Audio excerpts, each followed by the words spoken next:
સંસદમાં રાજ્યસભામાં મારો એક આ પ્રશ્ન હતો અને આ પ્રશ્નના જવાબમાં કેન્દ્ર સરકારે સ્વીકાર્યું છે કે ગુજરાતમાં મનરેગામાં મોટા પાયે ભ્રષ્ટાચાર ચાલી રહ્યો છે. દાહોદમાં જ ત્રણ અધિકારીઓએ ભ્રષ્ટાચારની એફઆઈઆર પોલીસ ફરિયાદ દાખલ કરવી પડી છે. આ દાખલ કરનારા એ સરકારના જવાબદાર અધિકારીઓ છે.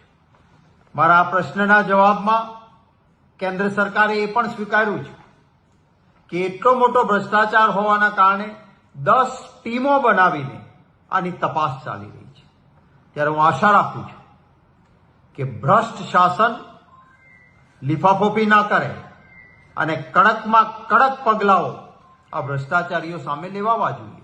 કારણ કે ગરીબના અધિકારના રૂપિયા જો આ રીતે ખવાઈ જાય, દાહોદમાં સ્પષ્ટ રીતે જે આજે ગુજરાત સરકારમાં મંત્રી તરીકે બચુભાઈ ખાબડ બેઠા છે, એમના નામનું ખેતર છે, એમના નામની જમીન છે. એ પોતાના નામની જમીનમાં બંધ બને, નહેર બને, બંધ બન્યો પાણી રોકાણ હોય ત્યાં વૃક્ષારોપણ થાય, પાછું રિનોવેશન થાય.